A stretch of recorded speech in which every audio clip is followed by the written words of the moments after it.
Buenos días a todas y a todos. Continuamos en este curso sobre el mundo de Carlos V, la mujer en la Europa renacentista y en el Nuevo Mundo.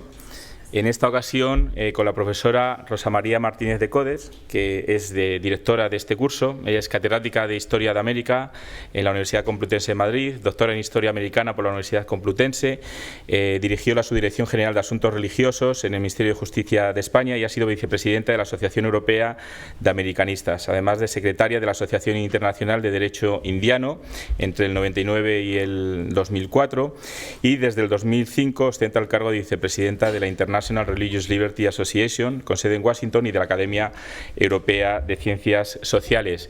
Entramos con su ponencia en un ámbito que además ella domina muy bien, que es el ámbito de lo religioso, por un lado, el ámbito americano, y ha titulado su ponencia Del culto al mito, Nuestra Señora de Guadalupe, un título que se presenta muy sugerente, pero antes de darte la palabra, Rosa, te quiero agradecer una vez más en público tu participación, la dirección de este curso, que no es el primero que diriges sobre el tema de Carlos V, y sobre todo tu implicación con la Fundación Academia Europea Iberoamericana y Este. Muchas gracias y la audiencia es toda tuya.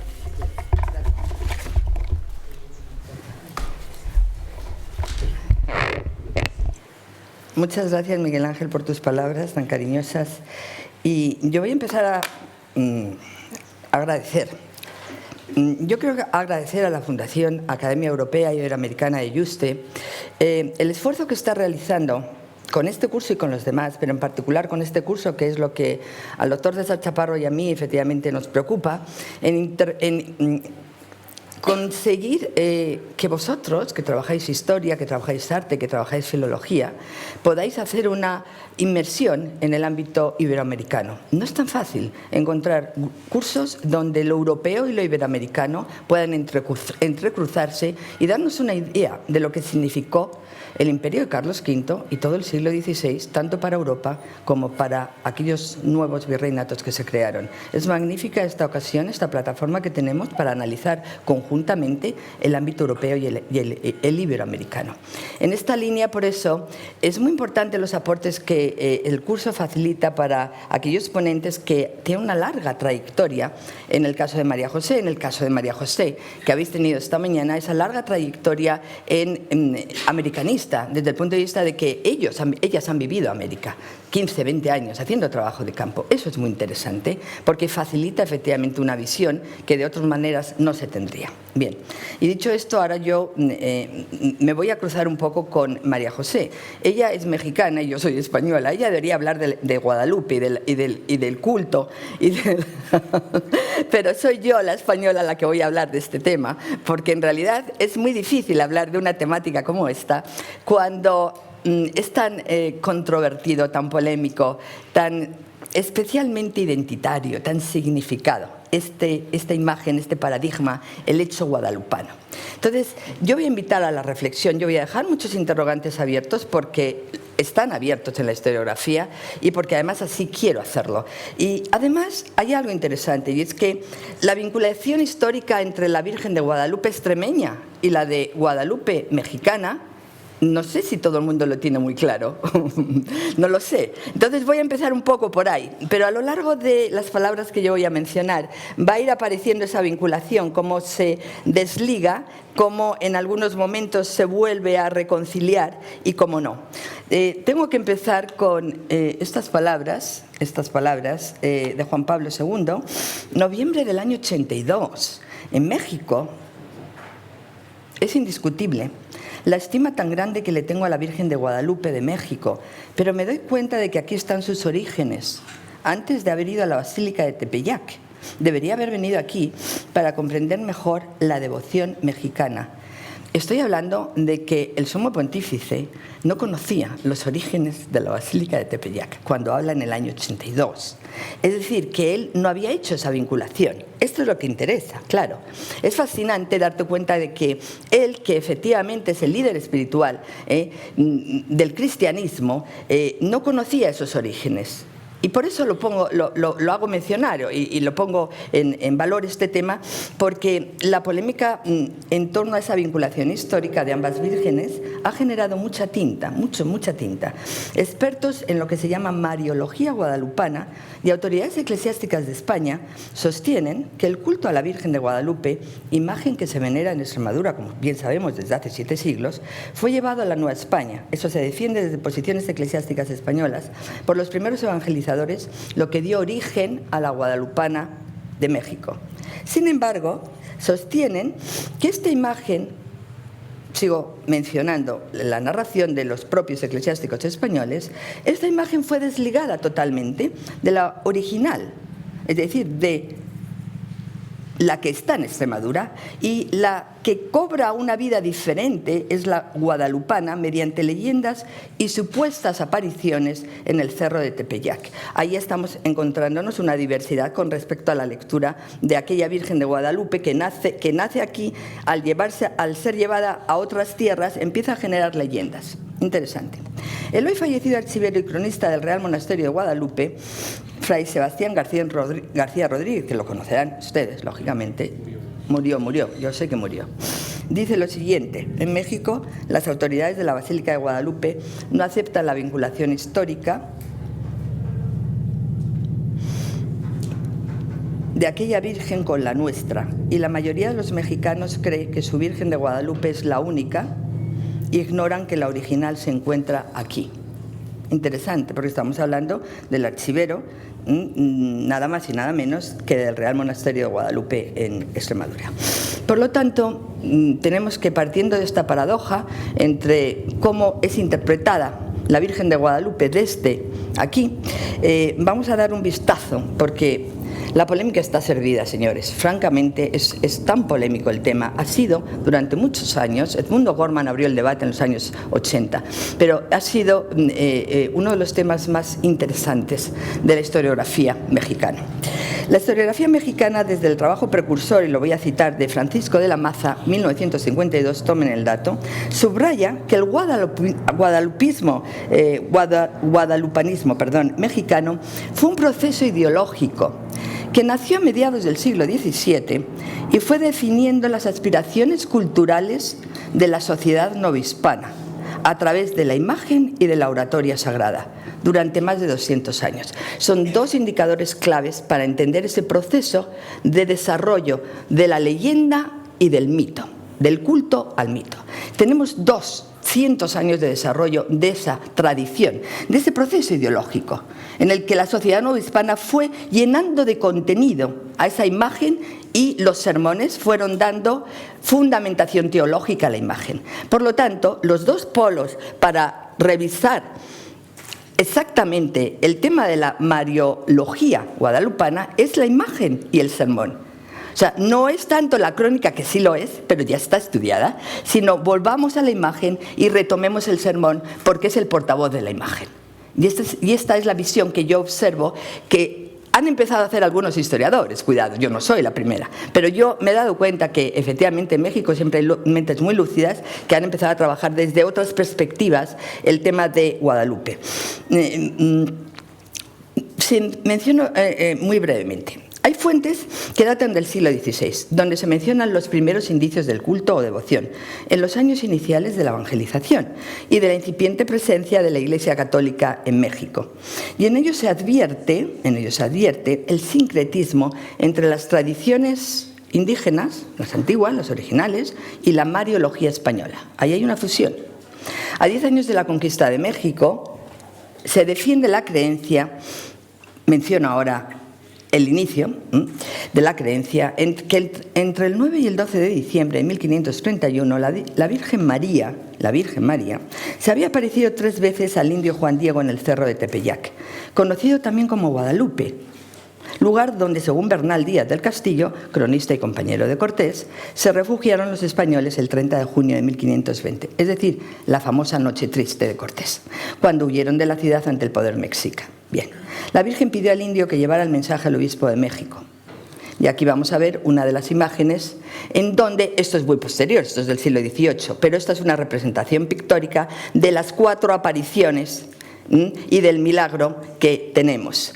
Entonces, vemos efectivamente aquí, inicialmente, vemos en la primera aparición del indio a la Virgen, al indio, en la segunda, en la que se dice que le acompañan criados de Zumárraga, porque no creía el obispo Zumárraga lo que le había dicho, contaba el indio, de que se le había aparecido a él, un indio, una virgen.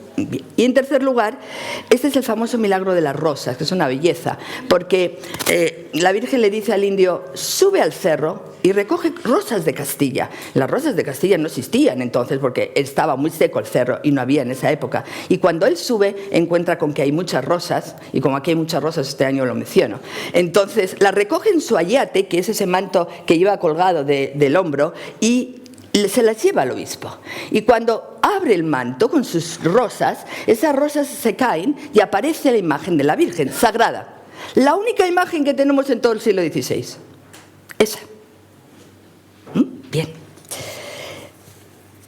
Dos son los textos. El acontecimiento guadalupano se cierra con dos milagros. Yo estoy contando la leyenda y la tradición. La aparición, los dos milagros son la aparición al tío del vidente, es decir, a Juan Diego, que estaba enfermo y parece ser, él dice que le cura a la Virgen. Y el milagro de la impresión de la imagen que acabo de narrar en el ayate, en la tilma de Juan Diego en presencia del obispo. Bueno, esta sagrada imagen, digo, es la que se venera en la insigne nacional Basílica de Santa María de Guadalupe. Es la imagen original, eso es lo que se defiende en la tradición y en la historiografía mexicana, en la Ciudad de México. Vamos ahora a los textos históricos. Hay dos textos históricos que han tenido gran repercusión para la historiografía guadalupana en el siglo XVI, en los que se da crédito a la leyenda sobre las apariciones y la milagrosa impresión de la imagen de la Virgen de Guadalupe en la tilma. Me voy a la historia ahora. El más antiguo pertenece a la tradición indígena, y ahí lo tienen ustedes. Es el Iningüey Tlamathuitzotli. Yo no sé náhuatl y por lo tanto mi pronunciación no es muy correcta. Pero este texto se traduce como el gran acontecimiento con que se apareció la señora reina del cielo, Santa María. No hay mención al nombre de Guadalupe, Santa María. Entre los que se encontraba el conocido texto, y aquí sí lo conocerán ustedes, Nicamopoua.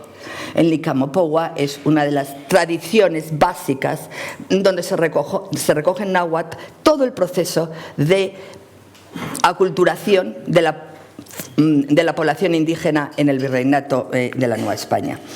Este Nicamopoua en realidad lo que hace es recoger la tradición oral, porque no había otra cosa. Bien, ahí recoge la tradición oral y se atribuye, esto es lo interesante, al sabio indígena Antonio Valeriano. Se publica por primera vez, según dicen la revisión historiográfica que se ha hecho, por Luis Laso de la Vega en 1649. Es decir, la tradición oral, es lo que quiero marcar, se prolonga desde el aparicionismo, que es 1531, o la aparición de la Virgen, hasta 1649. Este texto no se conoce. Luis Laso de la Vega se supone que fue el primero que lo publicó. O'Gorman, Edmundo O'Gorman, dice lo siguiente. Dice, bueno, Valeriano, que fue el indio indígena cristianizado, fue el inventor del guadalupismo mexicano y elaboró el texto en 1556, poco después de que esa imagen que aparece en el ayate hubiera sido puesta en la ermita. Zumárraga guarda la imagen, la pliega y supuestamente unas semanas después lo lleva a un santuario de Tonatzin, que era la diosa, una de las diosas del conjunto de dioses que los mexicas adoraban. La lleva a ese santuario y se produce una sustitución, según dice O'Gorman. Bien. Miguel León Portilla, otro de los grandes nahualtecas, hay que mencionarlo, avala también a Valeriano como escritor del relato, por conocer numerosos textos de la antigua tradición indígena. Claro, piensen ustedes que la lengua dominante era el náhuatl, el siglo XVI. Que claro, cuando hablamos de los españoles pensamos que eran millones. No, era ni el 10% de la población. Es que estábamos dentro de un mundo indígena en donde la lengua no era el castellano. Eso es lo que hay que entender para entender este culto, porque si no, no entendemos nada. Más recientemente, el historiador norteamericano Stafford Poole. Bien, y aquí voy a mencionar a estos dos textos. Nuestra Señora de Guadalupe Bien, esto causó una gran conmoción y luego Richard Neville también, otra conmoción en el ámbito historiográfico, porque al fin y al cabo eran dos historiadores reputados, pero procedentes no de tradición española, sino de tradición Neville, teólogo alemán, y Poole, católico, era un sacerdote católico, pero era norteamericano. Ellos traducen textos, ellos conocen el náhuatl, ellos se meten en las fuentes originales. Bien. En definitiva, Poole lo que dice es que el texto indígena recibió su forma final de Luis Lasso de la Vega, y que eso fue en 1649, y que es un testimonio este texto en Nicamopoua, privilegiado del proceso de transculturación del cristianismo en el virreinato de la Nueva España. Siguiendo a los historiadores del siglo XX, Poole recalca el extraño silencio observado durante el siglo XVI por parte de quienes normalmente debían haber registrado y comentado y celebrado las apariciones del Tepeyac. El problema de las apariciones del Tepeyac es que los contemporáneos a los hechos no las mencionan, ni Bernal Díaz del Castillo, ni Zumárraga, el primer obispo de México al que se le da el ayate. Claro, esto genera mucha perplejidad. Lo ha generado a lo largo de los siglos, o sea, lo ha generado. Stafford dice lo siguiente: la existencia de una tradición oral indígena es la trama del relato, que fue escrito en náhuatl clásico por el entonces vicario y capellán del santuario de Guadalupe, que era Luis Lasso de la Vega. En 1649, este Luis Lasso de la Vega lo publica en castellano. Por lo tanto, es el primer relato que tenemos en castellano de la aparición y de los milagros y del hecho guadalupano. Es muy posible, además, que el relato fundador, bajo sus diversas modalidades, fuera una variante de la historia de la Virgen de los Remedios. Y aquí vengo con la mariología europea, porque es muy importante mencionarla. Bien. El polémico historiador y teólogo Richard Neville, que tenemos a la derecha esa foto de su libro icónico para muchos, subraya que este texto sincrético hispano-indígena permitió un cierto grado de continuismo espiritual, de manera que se tornó en elemento decisivo en el largo proceso de formación de una cultura mexicana mestiza. Recordemos que el mexicano es mestizo, y estas son una de las claves para entender ese proceso de mestizaje. Desde entonces, la adaptación del modelo aparicionista español, las vírgenes que tenemos, Remedios, etc. Tenemos muchas vírgenes que se aparecen en España. A la idiosincrasia de los indios que se da en el Nicamopoua, en la tradición de la leyenda náhuatl, facilita que se identifiquen, los indígenas de la Nueva España se identifican con él, es decir, con el culto, y que el culto guadalupano les resulte más cercano que advocaciones de origen español, como las de la Virgen del Rosario, de los Remedios o de Loreto. Es que es el culto que prende, porque se genera ese proceso de inculturación dentro de la cultura náhuatl.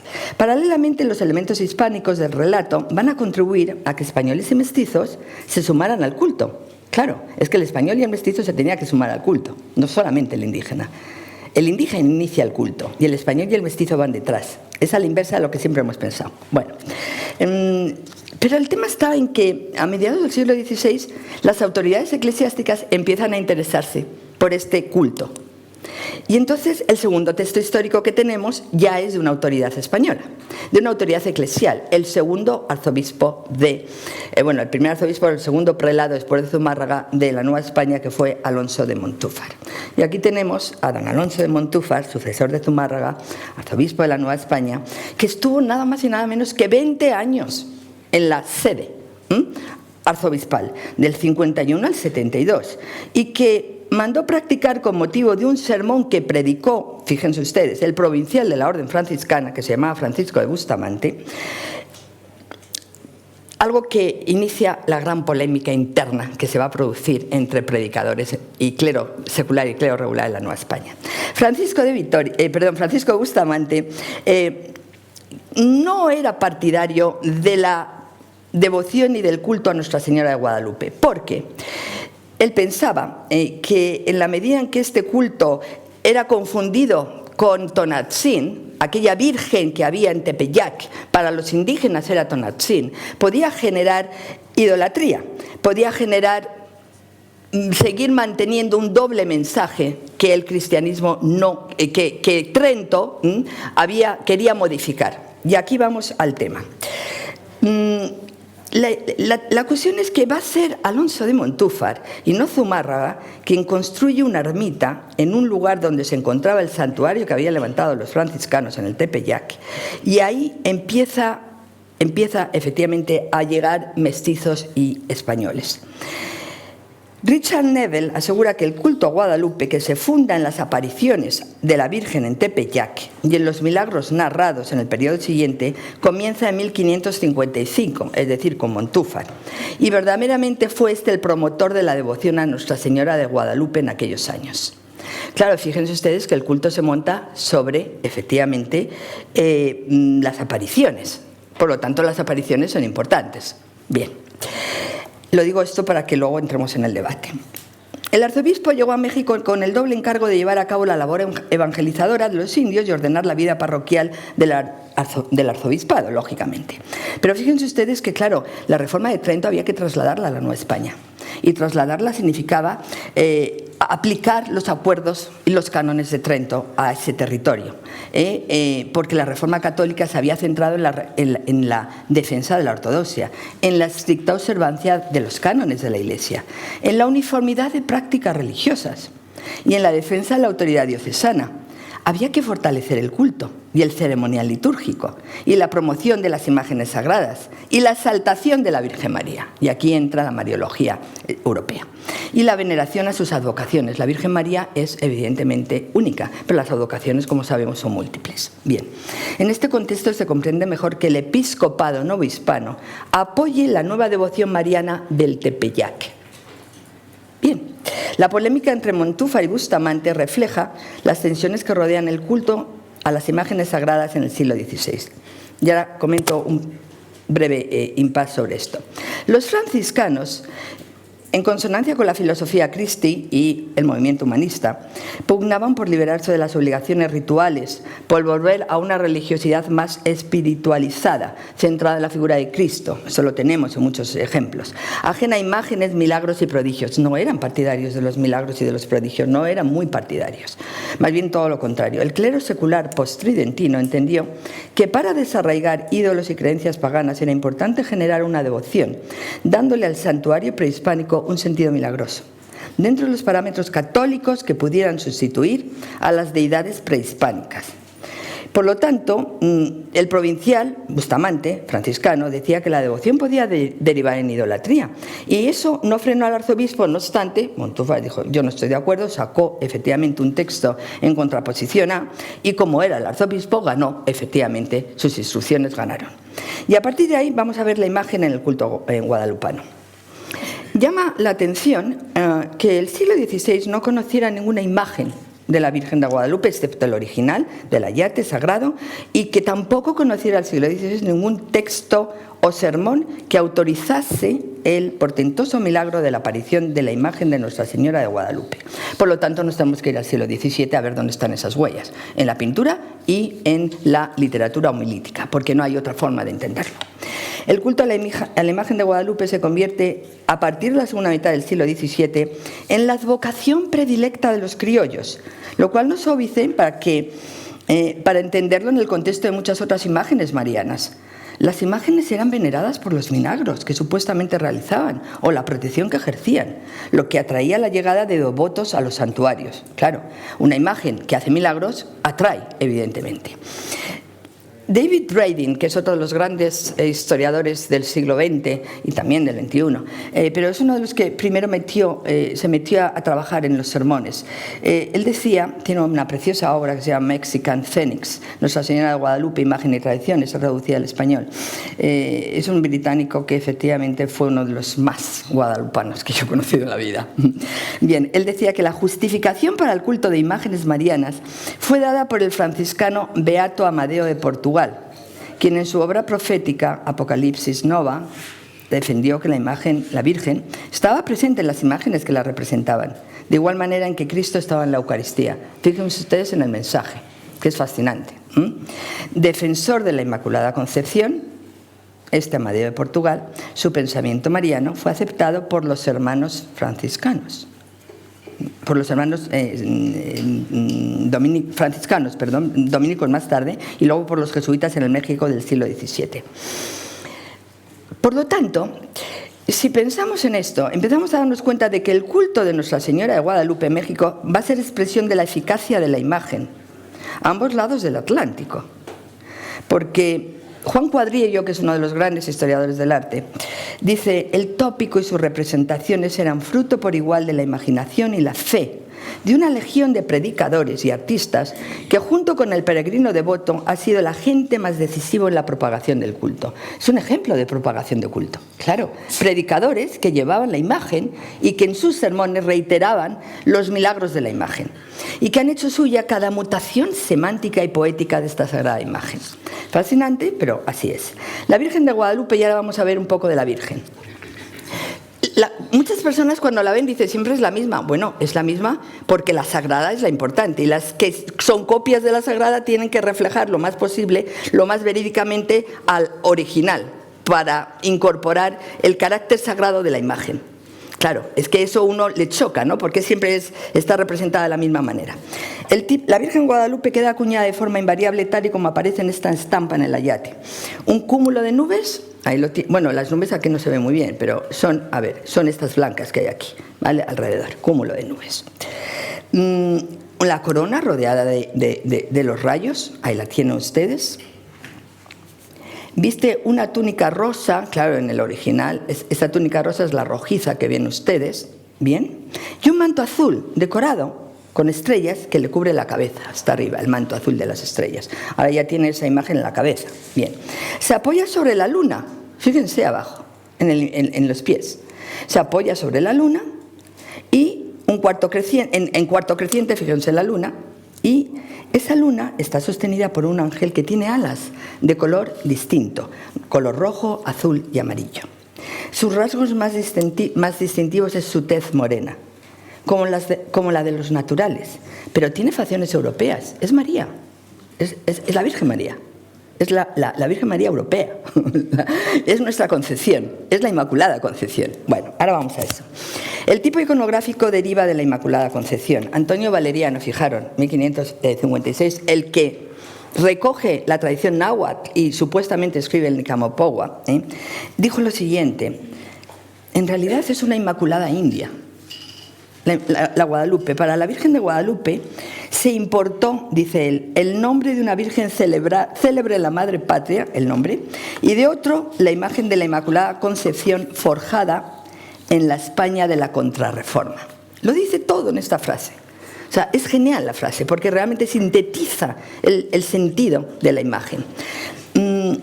Bien, curioso, pero es que la Inmaculada Concepción apenas en el virreinato de la Nueva España hay imágenes, no se representa. ¿Por qué? Pues porque ya está la Virgen de Guadalupe. Claro, porque realmente las representaciones de la Inmaculada en el Virreinato Nueva España no fueron necesarios porque el culto estaba implícito en el de la Virgen de Guadalupe. Y esto lo dicen ellos. La milagrosa imagen de Nuestra Señora de Guadalupe de México es el misterio de la Purísima Concepción. Y poniendo los ojos en la santa imagen, ¿quién no ve que sus señas de identidad, quién no lo ve? ¿Quién no ve que estas señas de identidad son efectivamente todas las de la Concepción? Bueno, vamos a ver más imágenes. La iconografía de la Virgen de Guadalupe es de indudable ascendencia apocalíptica, lo que avala la tesis que la vincula a la Inmaculada Concepción. Eso también hay que decirlo. Bien, desde el Concilio de Trento, la doctrina inmaculista quedó asociada al tipo apocalíptico descrito por San Juan. Y por lo tanto, ahí se encuentran todos los elementos que aparecen en la Mariología europea. Se encuentran. Y hay una magnífica exposición que tuvo lugar en el Centro Cultural de Arte Contemporáneo de la Ciudad de México en noviembre del 87-88 con el catálogo de la exposición de imágenes guadalupanas. Era fascinante.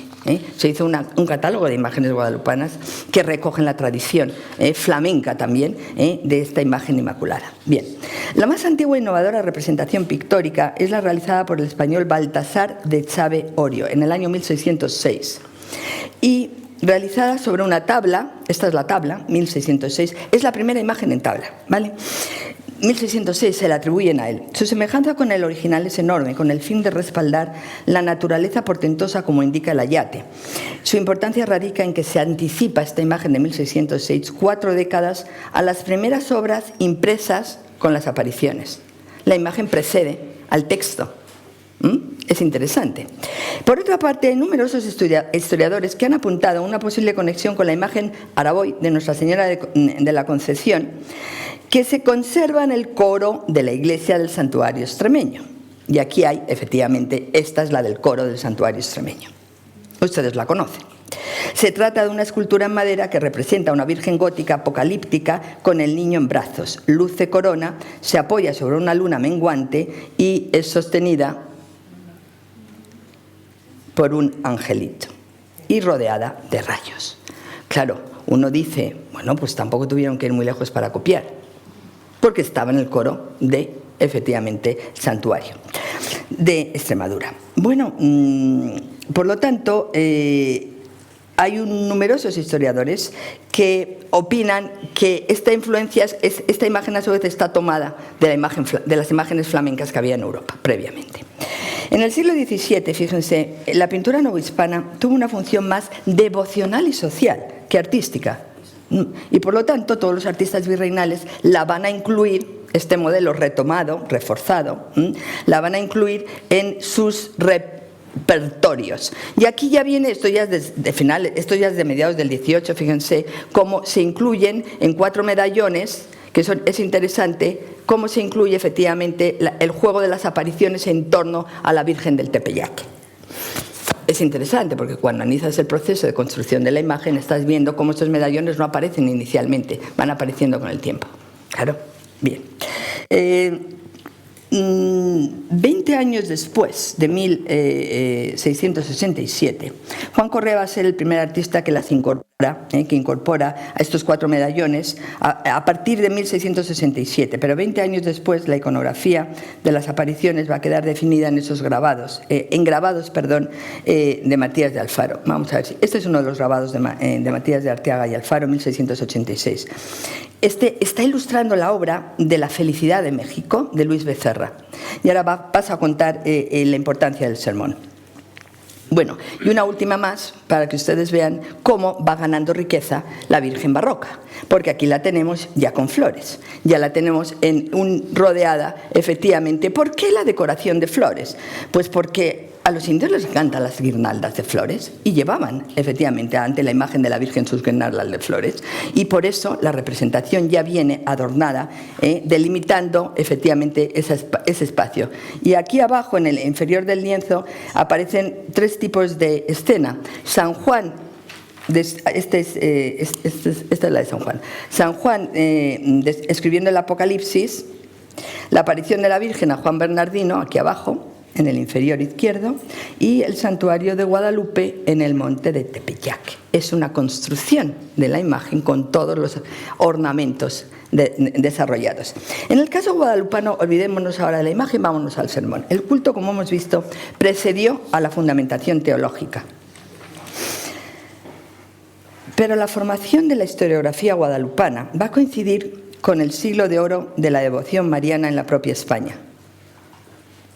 Y como bien señala la historiadora mexicana Alicia Mayer, que conocemos bien porque hemos tenido hace poco la fortuna de poderla tener en España con motivo de un congreso sobre Hernán Cortés que tuvo lugar en Medellín, Alicia Mayer ha hecho algo muy interesante, lo voy a decir muy brevemente, y esto es en homenaje a ese trabajo que ha hecho espléndido. Ella publicó hace relativamente poco, en el 12, una obra que se llama Flor de Primavera Mexicana, la Virgen de Guadalupe. Ella ha hecho una exégesis de 300 sermones con respecto al culto de la Virgen de Guadalupe. Y esos sermones le da un itinerario de interpretación de las imágenes de la Virgen. Entonces, en base a ello, ha podido efectivamente extraer algunos o refutar algunas de las ideas convencionales que se tenían sobre este tema. Bien, algo interesante. El primer autor que hace una interpretación teológica del culto es Miguel Sánchez. Y él escribe en el año 1648 una obra que se llama Imagen de la Virgen María, Madre de Dios de Guadalupe, milagrosamente aparecida en la Ciudad de México. Bueno, ya tenemos aquí una constatación de que fue milagrosamente aparecida en la Ciudad de México, 120 años después del establecimiento del culto. El culto se establece y luego viene esta obra teológica. Fue la primera que dio a conocer en extenso la mariofanía. Cuando hablamos de mariofanía, hablamos de una manifestación de la Virgen viva, es decir, que ha dejado testigos, que ha dejado constancia. Eso es mariofanía. Bien. Esta obra fue la primera que dio a conocer, por lo tanto, esta manifestación del Tepeyac y los primeros milagros en castellano. Para ello, Miguel Sánchez se basa en el capítulo 12 del Apocalipsis de San Juan y utiliza el pensamiento de San Agustín como herramienta interpretativa. Es decir, Miguel Sánchez conoce mucho la Biblia, ha trabajado mucho las Sagradas Escrituras y él hace una interpretación teológica en base a, porque le tiene que dar una fundamentación. En la portada del libro del bachiller Miguel Sánchez, y aquí vamos a pasar, aquí la tienen, la Virgen está apoyada, me interesa que vean la imagen. La Virgen está apoyada en un nopal. Fíjense cómo cambia la simbología. Acompañada de dos ángeles arrodillados, un águila bicéfala y un escudo pontificio. Tiene sentido ideológico y religioso la imagen, cuidado. ¿Qué quiere manifestar Miguel Sánchez aquí? Pues que contaba con el apoyo de las autoridades civiles y eclesiásticas y que, por lo tanto, esta aparición, esta imagen, no se puede olvidar que todas estas copias guadalupanas incluían un mensaje implícito que exaltaba su origen divino. Según el historiador Jaime Cuadriello, la Virgen había sido investida de un culto más elevado que el de la Madre de Dios y poseía unas cualidades especiales en base a su material y misterioso mecanismo de impresión. Es fundamental entender esto. Según Octavio Paz, y ahora tengo que volver al padre de los mexicanos, entre comillas, Octavio Paz dice: a mí me parece una de las frases más sensacionales que ha escrito un historiador con respecto al tema guadalupano. Octavio Paz dice: los criollos buscaron en las entrañas de Tonatzin, Guadalupe, a su verdadera madre. Una madre natural y sobrenatural, hecha de tierra americana y teología europea. Hace falta tener capacidad para hacer en una frase, recoger todo el simbolismo del hecho aparicionista. A partir de aquí voy a hablar de la propaganda. Señores, el culto se hace con propaganda, no se hace sobre el aire. El culto requiere propaganda, como todo. Ese culto que requiere propaganda, ¿quiénes son los propagandistas? En este caso, los evangelistas guadalupanos fueron los primeros en afianzar esta mariofanía, esta aparición sagrada de la Virgen en el Tepeyac.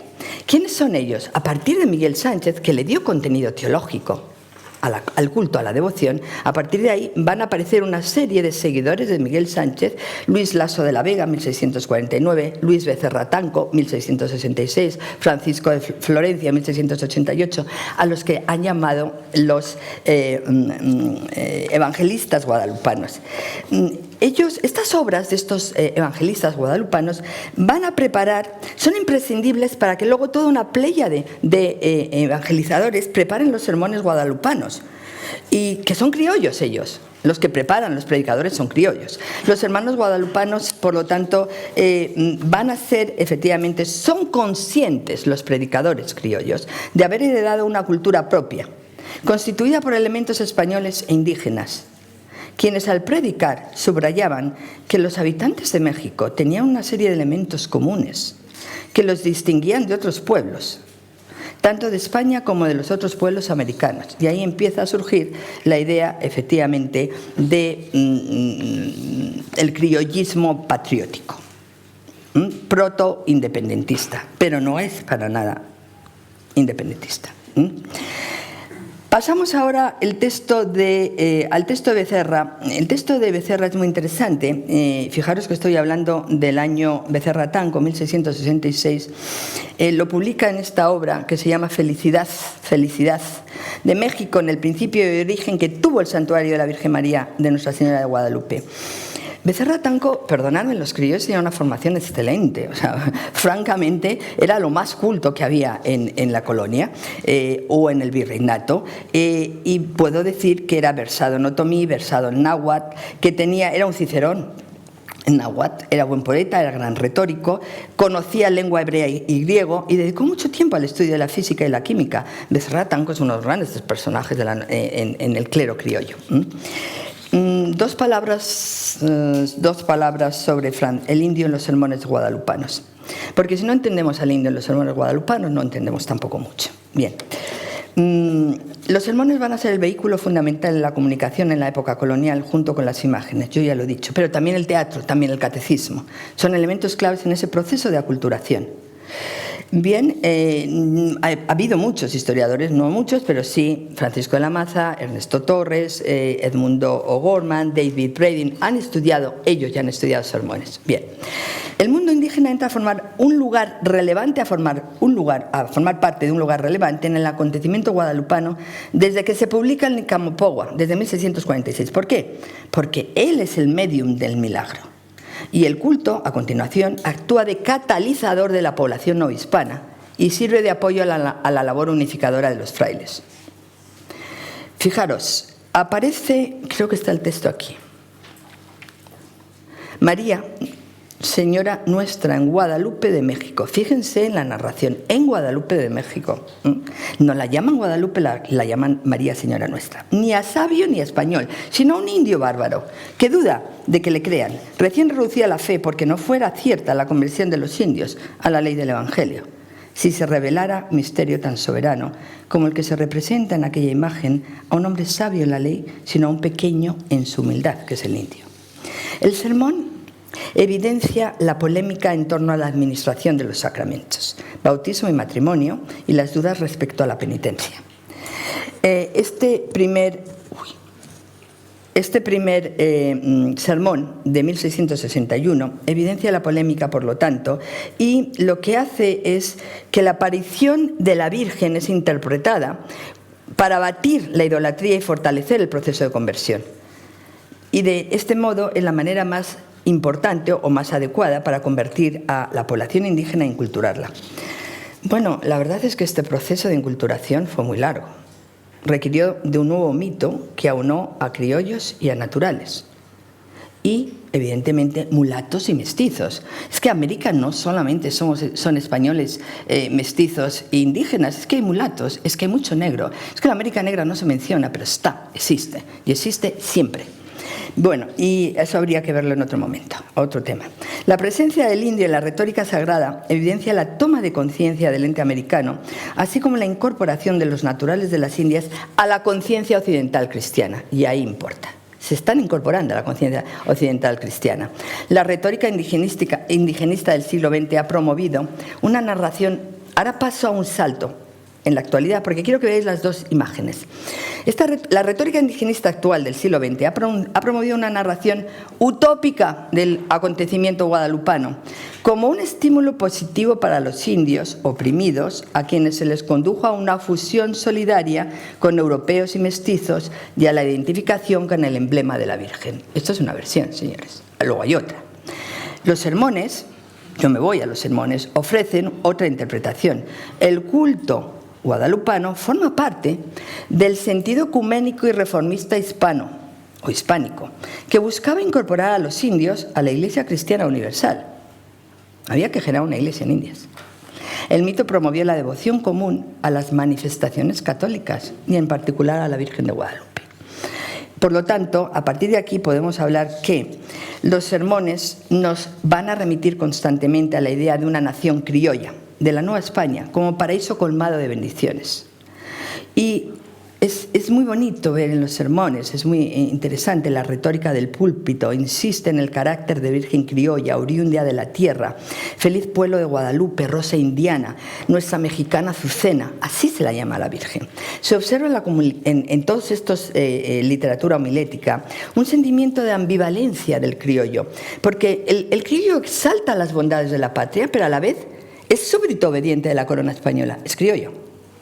Y por lo tanto, evidentemente, forma parte de esa diferenciación con respecto a yo amo a mi patria, pero yo efectivamente, soy súbdito obediente de una corona. Fueron los miembros de la Compañía de Jesús los más dinámicos en el fervor guadalupano y quienes más contribuyeron a que la devoción se extendiera a otras provincias novohispanas, al norte y fuera de España. Y yo tengo que decir que esta es la idea, fíjense ustedes, aquí qué interesante, esa unión de criollos indígenas con respecto al culto. Ese mestizaje que hay en esta imagen, que es fascinante, ¿no? Porque no me puedo parar mucho porque si no, no voy a decir el final de lo que quiero decir, pero realmente recoge perfectamente el juego de ese mestizaje, que es tan difícil reconocer hoy en día en México, no sé por qué, pero es difícil. Bueno, voy a decir algo interesante, porque tengo que pasar algunas cosas, pero bueno. Me voy a ir a las conclusiones. El análisis de los fundamentos históricos convincentes de uno de los mitos marianos más apasionantes deja muchos interrogantes sin contestar. Eso significa, bueno, aquí tenemos otra alegoría de la Virgen y ya no, me estoy yendo. Aquí.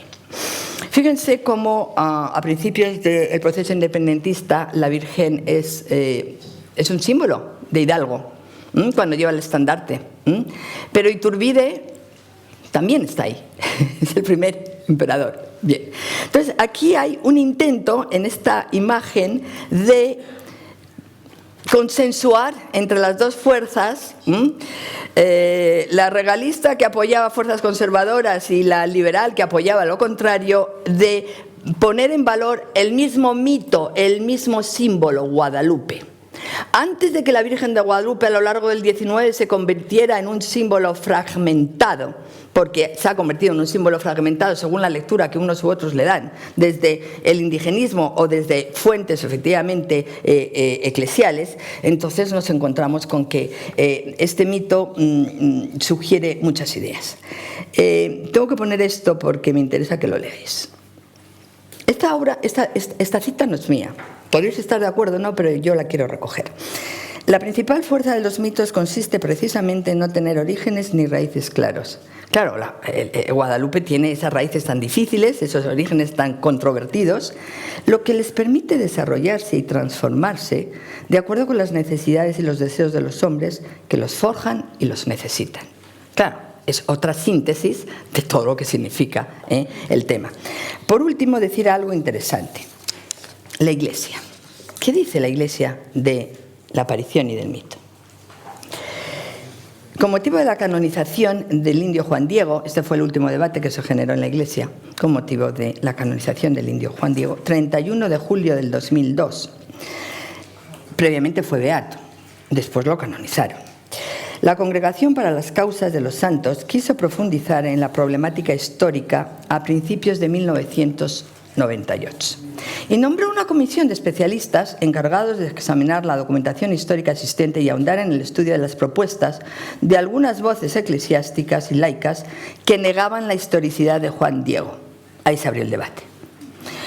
Y ahí estaba Josefina Muriel, esa mujer que es una leyenda, bueno, y que formó parte de este comité de científicos. O sea, no se piensen ustedes que la Iglesia apañó el comité científico para nada. Realmente hizo un estudio muy consagrado histórico, muy efectivamente dedicado a ello. Claro, pero es que Juan Diego es el medium entre la Virgen y la población. Y por lo tanto, si Juan Diego no existe, si no tiene historicidad, si no es un ente histórico, es una invención. Este es el tema. Entonces, aquí se fragmentó la sociedad mexicana entre aparicionistas y antiaparicionistas. Son unos términos que utilizáis vosotros en México, pero nosotros no los utilizamos. Bien, o los llamados negacionistas de la existencia de Juan Diego. Para los negacionistas, Guadalupe y Juan Diego pertenecían al ámbito de la catequesis simbólica. Canonizar a un símbolo y no a una persona comprometía, decían ellos, gravemente al magisterio del Papa. Fíjense ustedes la polémica a qué nivel suyo. Si bien no niegan la capacidad de inculturación de esta devoción mariana. Claro, la devoción genera inculturación y generó en 300 años. El acontecimiento guadalupano y su relación con el indio vidente Juan Diego tuvo y sigue teniendo un marcado sentido eclesial y misionero, no lo olvidemos. Pero La Iglesia entiende, después de esta investigación histórica realizada durante 4 años, que la respuesta de gracia a una situación de confrontación con la cultura mexica fue la Virgen de Guadalupe. El indio Juan Diego fue el eslabón entre el mundo antiguo mexicano, no cristiano, y la propuesta misionera cristiana que llegaba a través de la mediación hispana.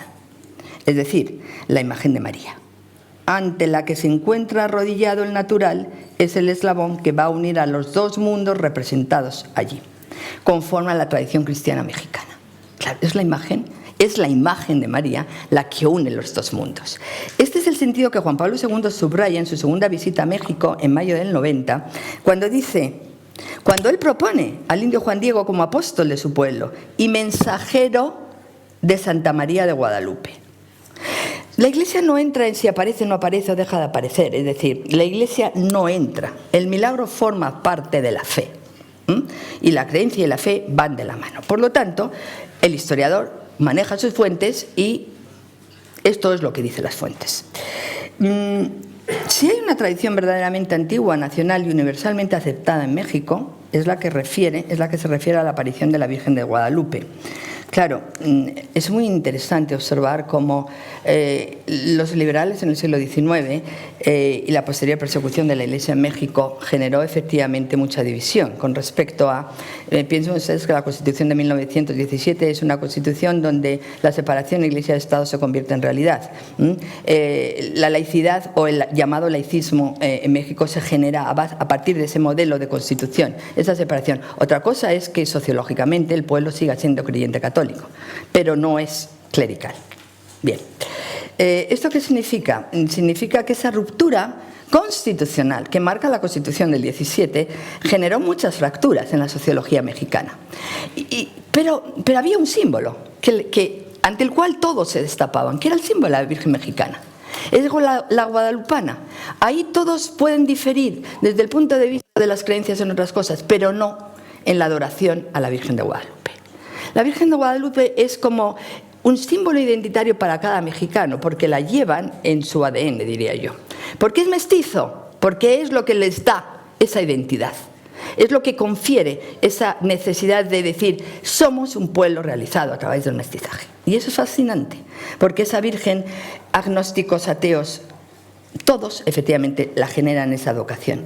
Y hay una frase con la que quiero terminar de Ignacio Manuel Altamirano, que fue un liberal duro del siglo XIX, que dijo lo siguiente: el día en que no se adore a la Virgen del Tepeyac, la llama él, en esta tierra, es seguro que habrá desaparecido no solo la nacionalidad mexicana, sino hasta el recuerdo de los moradores del México actual. 1884. Y con esto he terminado. Muchas gracias.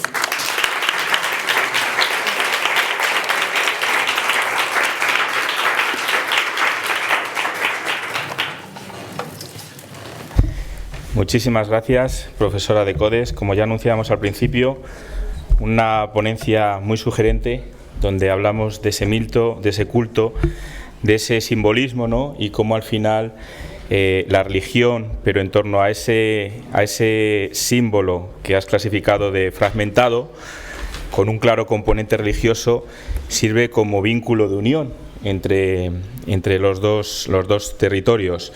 Me ha gustado especialmente esa frase que has señalado, ¿no? de esa adaptación de los mitos a las necesidades y los deseos humanos, que puede ser también una manera para que precisamente esta figura cobre más fuerza, claro. Porque al final cada uno arrima el ascua a sí mismo, y es una manera de que al final sea la Virgen de todos, ¿no? el símbolo de todos. Tenemos para comentar y para preguntar a la profesora de Codes, a Elena Manchado Rodríguez, graduada en Historia por la Universidad Complutense de Madrid y máster en Historia de América. Muchas gracias, Elena, por haberte ofrecido como voluntaria. Gracias. Tienes 5 minutos. Muy bien. Bueno, pues muchas gracias por la ponencia. La verdad es que estoy bastante abrumada por la cantidad de temas que salen al hablar de la Virgen de Guadalupe y que haya sido capaz de tocarlos todos, básicamente. Es un tema muy poliédrico. Nos has hablado del sincretismo, esta tensión tan difícil entre cuando el cristianismo se traslada a América, cómo se combina, hasta qué punto los cultos que surgen allí son una combinación en algunos aspectos de ambas, las religiones nativas y la religión importada. Y luego también de ahí lo que surge de hasta qué punto las nuevas religiones son una importación y sustitución o son algo más autóctono. De ahí todo el discurso del criollismo y patriótico del 17. También es un tema que era polémico entonces y que parece que es polémico hoy también. Entonces esa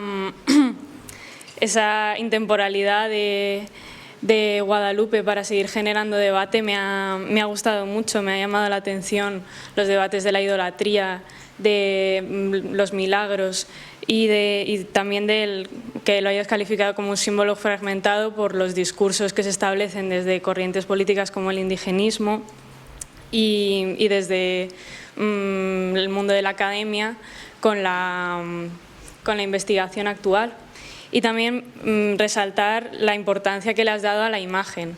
Eso me ha gustado mucho porque creo que a veces los historiadores nos olvidamos un poco de lo importante que fue la imagen, sobre todo en épocas como el 17, en las que la mayoría de la gente era analfabeta y podían simplemente acceder a estas historias a través de oyendo sermones o escuchando historias y sobre todo con la imagen, que se convierte en una herramienta de difusión tremenda para los cultos marianos y otro tipo de cultos. Así que bueno, he resumido esto, mi pregunta va dirigida más hacia el culto en sí, porque Guadalupe se convierte en un culto que traspasa fronteras dentro del México colonial. Se convierte en un centro de peregrinación tremendo que no tiene parangón, por lo menos en esa época, con otros del mismo virreinato, para poner una frontera. Entonces, a mí me interesa saber que, conociendo que en otras zonas que no sean México, Ciudad de México, había también cultos locales, como por ejemplo el Cristo de Esquipulas, la Conquistadora de Puebla. ¿Hasta qué punto en esos lugares se tenía también una imagen de la Virgen de Guadalupe como la Virgen de los mexicanos?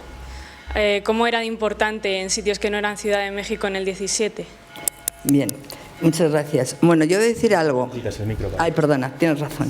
Yo debo decir algo. Mi relatora acaba de terminar un máster en Historia de América y Antropología en la Complutense. Entonces, me encanta que te hayas ofrecido relatora. No porque haya sido, porque no lo ha sido, alumna mía, pero realmente me gusta mucho escucharla hablar, porque ha hecho una bonita síntesis de aquellos temas más claves. Bien, te lo agradezco. Por eso te lo decía. Bien, a partir de aquí, si pueden coexistir las advocaciones, si la Virgen de Guadalupe coexiste con otras, por supuesto que coexiste con otras advocaciones.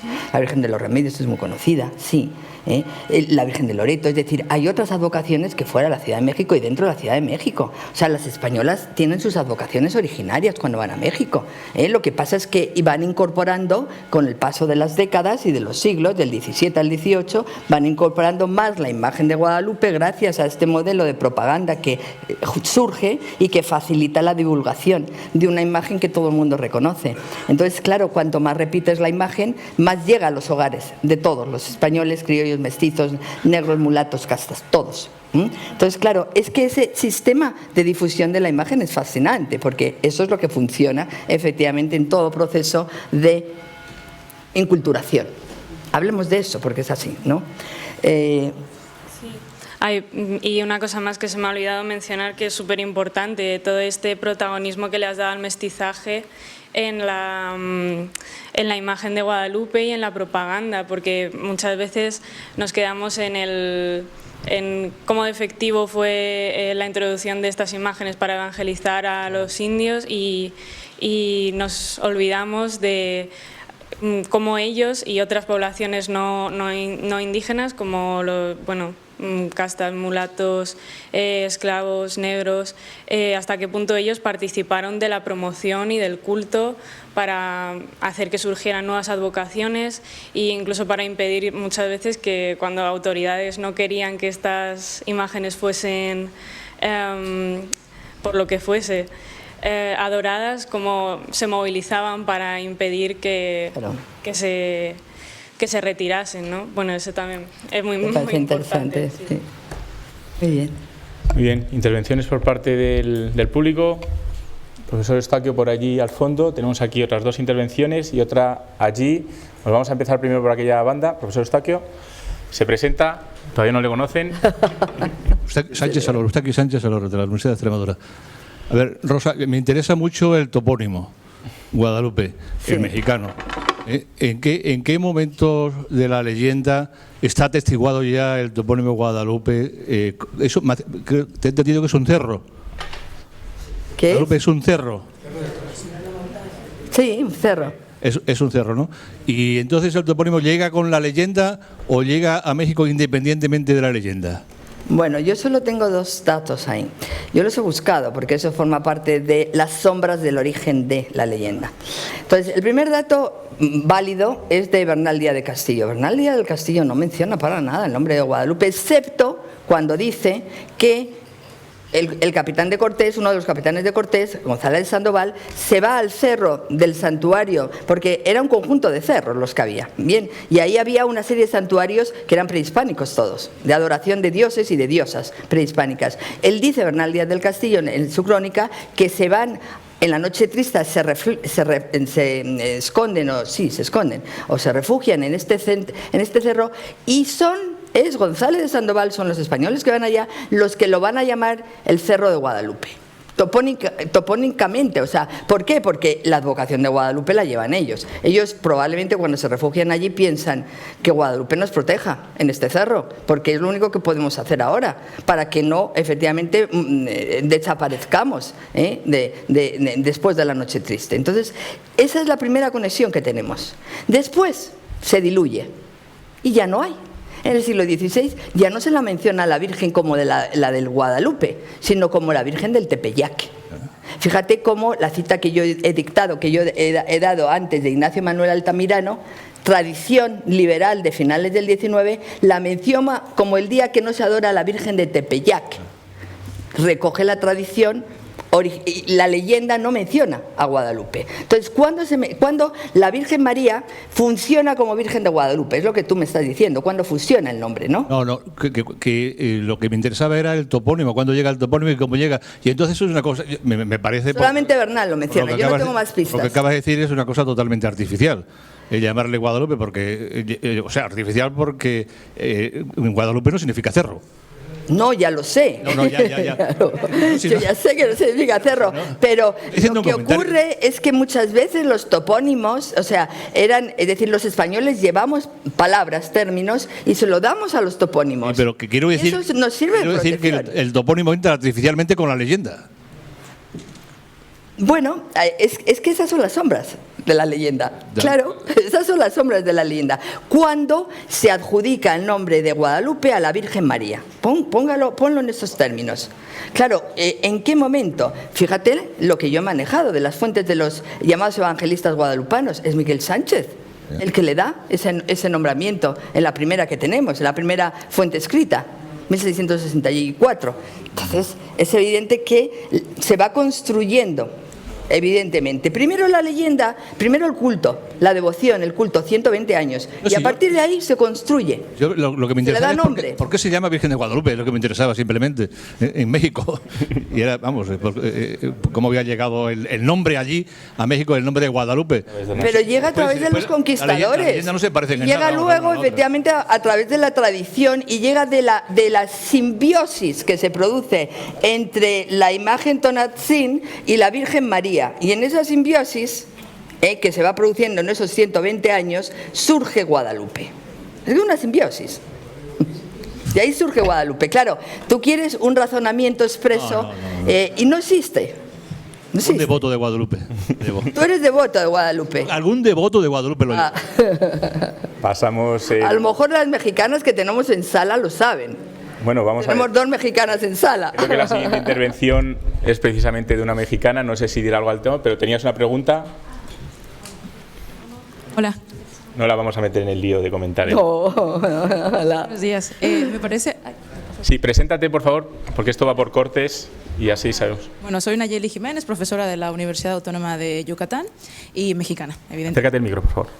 Sí, bueno, mi pregunta y comentario también es de, bueno, primero ofrecer una versión un poco émic de el culto guadalupano que se tiene en México. En México se es mexicano y por una parte, y si eres católico, no eres solo católico, evidentemente eres guadalupano, y en México se celebran 2 grandes fiestas nacionales, que es el Día de la Independencia y el día 12 de diciembre, que es el Día de Fiesta Nacional, ¿no?, en México. Entonces, hay ciertas curiosidades que siempre a mí me han, o sea, yo soy atea, pero me llamo Nayeli Guadalupe, entonces el tema guadalupano está muy metido en mí, no porque yo quisiera, ¿no?, porque está ahí, ¿no? Pero siempre me ha resultado muy, y como arqueóloga que soy, me ha resultado muy curioso siempre ver el origen y esta relación, esta simbiosis entre la madre Tonatzin, que era la madre de los mexicanos antiguos. Como sabemos, Tonatzin es una diosa que engendró, que tuvo 400 hijos que se volvieron en estrellas, ¿no? 400 estrellas. Entonces, aquí es cuando la iconografía de la Virgen de Guadalupe me resulta, más que, bueno, a mí en particular, más que encontrar el origen de cómo, si se le apareció a Juan Diego, si no se le apareció, si fue cuento o no fue cuento, la iconografía en realidad me parece muy interesante, que no sé si lo mencionó en la ponencia, las estrellas que aparecen en el manto son muy curiosas y no sé a partir de qué época, o no sé si desde el principio, no recuerdo bien la imagen. Sí, aparecen desde el principio, aparecen en el ayate. En el ayate, ¿verdad? Entonces es bien interesante esta relación prehispánica de culto mexica, con estas estrellas que aparecen o sea, en todo el manto de la Virgen, sobre todo porque la Virgen, o sea, la madre de Tonatzin también se le conoce como la que usaba falda de serpientes, ¿no? La que tiene un faldón de serpientes y a partir de la cual se da el origen de la, digamos, fundacional de los mexicas, ¿no? Y por eso también me resultó bien interesante la imagen que presentó, creo que era de 1648, donde está la Virgen como que aparece como sobre un nopal. Sí. Tiene detrás de ellas tiene una águila, ¿no? Bicéfala, ¿no? Es bien curioso porque justamente, yo sé que no tiene nada que ver con la independencia de México, pero precisamente el símbolo nacional mexicano de la independencia es un águila que se postra sobre un nopal que está devorando una serpiente, ¿no? Pues que eso viene de la mitología mexica, que cuando los mexicas salen de esta cueva, ¿no?, para conquistar todo Mesoamérica, pues el señuelo para decir, bueno, aquí nos vamos a posar, a hacer nuestras tierras, era el lago de Texcoco, donde las leyendas les decían que tenían que encontrar precisamente un águila devorando una serpiente postrada en un nopal. Entonces me parece muy curioso. No sé si usted ha hecho alguna relación en ese sentido con este símbolo tan mexicano, ¿no?, del origen, con respecto a esa imagen particular de la Virgen. A mí me pareció súper curiosa a nivel de identidad nacional, ¿no? En México tenemos muchas cosas, pero también hay un patriotismo y sobre todo juntado con la imagen de la Virgen de Guadalupe es como maximérrimamente mexicano, ¿no? Entonces no sé si ha habido algún estudio o alguna cosa que haga esta relación de esta Virgen con el nopal, con lo que ha mencionado. Sí, a ver, gracias por las preguntas en primer lugar. Muy interesante que tú aportes el dato de que efectivamente desde la creencia o desde la increencia uno es guadalupano. Eso es importante porque nos da el valor del mito, el valor que tiene el mito en la construcción de una nación, bien, y de un ciudadano mexicano. Con respecto a la simbología, que a mí me parece muy bien que la haya señalado y me gusta mucho, yo no he podido entrar en un aspecto que tenía trabajado y no voy a entrar ahora porque sería muy largo, pero sí decirte algo. El nacionalismo mexicano se construye a base de símbolos y de signos. Bien, y es evidente que el águila bicéfala, efectivamente, que es utilizada por Miguel Sánchez de 1681 cuando hace la primera obra escrita sobre, efectivamente, la leyenda guadalupana. Y ahí lo utiliza. Pero es que Miguel Sánchez está traduciendo el Licamopowa. Claro, es que viene de tradición náhuatl. Él recoge de la tradición náhuatl el símbolo bicéfalo, el nopal. Claro que lo recoge y lo mete ahí. La lectura que se le da y que se reinterpreta con el tiempo, claro, son símbolos que el independentismo va a utilizar, porque concuerda con la tradición náhuatl, de la fundación de la ciudad, sobre una laguna, sobre Texcoco, dentro, sobre el nopal. Entonces esa simbología náhuatl es trasladada de puntillas dentro de la tradición católica y llevada al siglo XX. Claro, es lo bonito de este juego de la simbología, ¿no? Ver cómo efectivamente las tradiciones permiten relecturas de símbolos que pertenecen a la cultura prehispánica y son trasladados luego a la cultura del siglo XXI. No sé si he contestado, ¿eh? Sí, gracias. Muchas gracias, profesora. Sí, Concha. muchas gracias. Quería, profesora, darle la enhorabuena por esa ponencia tan preciosa. Pero quería hacerle una pregunta. Todos sabemos que el siglo XVII es un cuestionamiento de la evangelización, donde se ve que la evangelización no es tan exitosa, porque hay muchísimo por debajo, hay idolatría, hay muchísimos elementos en los cuales se percibe que no se ha evangelizado correctamente. Con lo cual, me llama la atención porque usted nos habla de todos los textos del siglo XVII. Entonces, y no aparece en el XVI, justo, que es el siglo de la reevangelización, hay que volver a evangelizar. Entonces esto entraría dentro de esa reevangelización y la conformación de una nueva evangelización sincrética, es decir, cogiendo elementos para no volver a fallar. O sea, ¿qué es lo que tenemos que hacer? Pues en esa reevangelización volver a hacer con elementos nuevos, y uno de ellos es eso, porque las pervivencias indígenas eran enormes, es decir, se vio que se había evangelizado la superficie, pero que por debajo pervivía enormemente la parte prehispánica. Entonces, ¿entraría dentro de ese contexto del 17 de reevangelizar? Reafirmando con elementos como experimentales. Sí, gracias por la pregunta, es de gran interés. Yo no diría tanto que... Es que nosotros utilizamos en la historiografía el término de la reevangelización. A mí no me gusta, porque no es un término que exprese la gran dificultad que tienen efectivamente el clero regular cuando asume las parroquias y el control de las parroquias con respecto a la población indígena.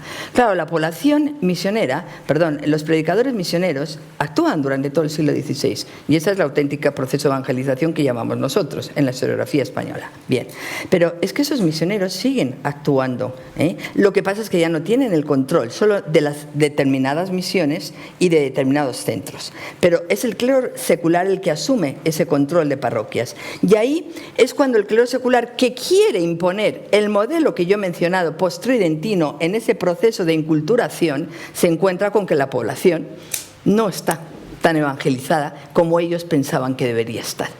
Y ahí viene ese decalaje, ese desnivel de decir, realmente hay que volverlos a evangelizar, realmente nosotros no lo hemos hecho bien, realmente aquí no hemos interpretado bien este proceso de enculturación. Claro, es que yo no sé, ustedes piensen en proceso de enculturación en términos de abstracción teológica, qué difícil es, cuidado, es muy difícil. Inculturar principios de teología es complicado. O sea, Díez Galvez.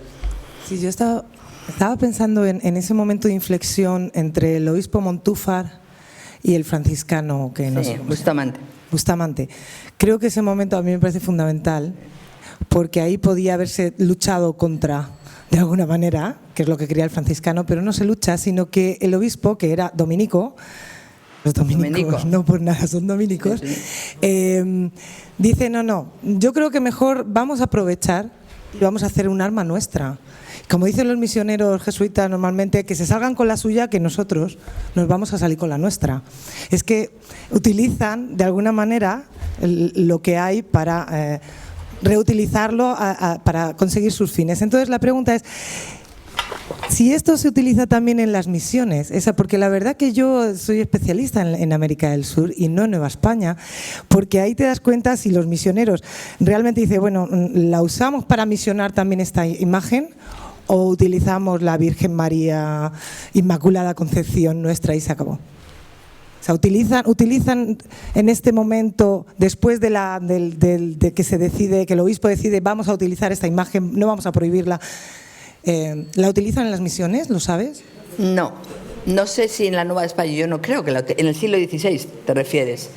No sé si la empiezan a utilizar en las misiones en el siglo XVI. Yo no he encontrado fuentes sobre esa utilización de la imagen. Ten en cuenta que la imagen no aparece hasta el 17. Entonces, si había copias manuscritas por los frailes que pasaban la imagen y que los propios frailes hacían un bosquejo de esa imagen sagrada del ayate, a lo mejor empezó a divulgarse en las misiones de los frailes. Pero no hay testimonio escrito sobre ello, yo por lo menos no lo he visto. Muy bien, sé que hay más preguntas, pero no tenemos hueco ya para... Se nos ha acabado el tiempo, tenemos que respetar ya para pasar a la siguiente, porque si no luego no llegamos a... Hoy tenemos un día denso. Entonces, agradecer a la profesora Martínez de Codes y a la relatora Elena Manchado por su participación, agradeceros a todos por las extensas preguntas y el gran interés que ha despertado el tema. Damos un gran aplauso a la ponente y pasamos a la siguiente intervención.